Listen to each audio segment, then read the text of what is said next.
अभी next illustration पे आते हैं। Ganesh had a property whose municipal valuation 2,50,000 per annum. The fair rent is 2 lakh per annum and the standard rent fixed by the Rent Control Act is 2,10,000 per annum.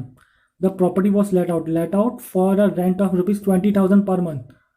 However, the tenant vacated the property on 31st Jan 2020. Unrealized rent was 20,000 and all conditions prescribed by Rule 4 are satisfied. He paid municipal taxes at 8% of municipal valuation. Interest on borrowed capital was 65,000 for the year. Compute the income from house property of Ganesh for assessment year 2020-21. अभी यहाँ पे हम लोगों को गणेश के बारे में बताया है, जिसने प्रॉपर्टी भाड़े पे दिया था 20,000 पर मंथ, लेकिन टेनेंट ने 31 जन 2020 को ही वेकेट कर दिया और उसमें से अनरियलाइज रेंट 20,000 और भी उसमें से 20,000 भी नहीं दिया और ओनर ने सभी कंडीशन फॉलो किया है, रूल 4 फॉलो किया है, सेटिस्फाई किया है। यहाँ पे interest on board capital 65,000 direct दिया है, तो हम लोग डायरेक्ट 65,000 ले लेंगे। जब तक इसका कोई दूसरा इन्फॉर्मेशन ना दिया हो हम उसको कुछ नहीं करेंगे, ठीक है। Computation of income for house property of Ganesh for assessment year 2020-21। तो एक्सपेक्टेड रेंट पहला कैलकुलेट करेंगे। Higher of municipal valuation 2,50,000 and fix and fair rent 2 lakh, whichever is higher, तो 2 लाख ज़्यादा है, whichever is higher 2,50,000 higher है। उसको compare करेंगे standard rent 2,10,000 के बाद, विच एवर इज लोअर, दोनों में से 2,10,000 लोअर है, 2,10,000 एक्सपेक्टेड रेंट आ गया।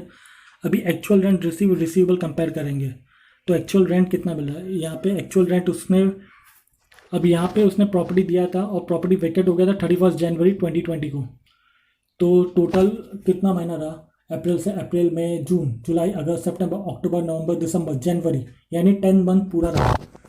फिर उसने 31 जन को ही वैकेट कर दिया, तो 10 मंथ 20,000 × 10 कितना हो गया 2 लाख।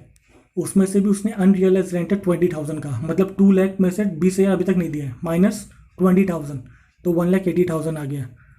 अभी ये ग्रॉस एनुअल वैल्यू को कंपेयर करेंगे, अभी ग्रॉस एनुअल वैल्यू ढूंढेंगे, तो comparing expected rent and actual rent receivable. In this case actual rent, अब ये केस वो है हो गया है जहाँ पर लेट आउट प्रॉपर्टी वैकेंट होता है पार्ट ऑफ द ईयर के लिए।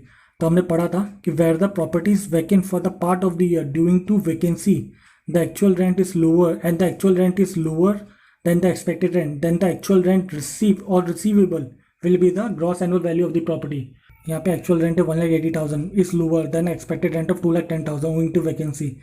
Since if the property has not been vacated and then the actual rent would be 2,20,000, 1,80,000 plus 40,000, क्योंकि 20,000 पर मंथ रेंट था, 2 महीने पहले उसने वेकेट कर लिया था 31 जनवरी को। अगर फरवरी और मार्च रहता तो 20,000 40,000 मिलता, 1,80,000 जो अभी कैलकुलेट किया प्लस 40,000 2,20,000 हो जाता, जो इससे ज़्यादा होता। Therefore the actual rent is the GAV, इसलिए हम लोग एक्चुअल रेंट GAV को कंपेयर करेंगे, GAV लेंगे। जैसा कि मैंने पहले ही बताया था कि where the property has been vacated and owing to such vacancy the actual rent receivable during the year is less than expected rent, then the GAV would be the actual rent receivable during the year. यहाँ पे सीधा ये मैंने explanation इसलिए डाला है ताकि आपको समझ में आए।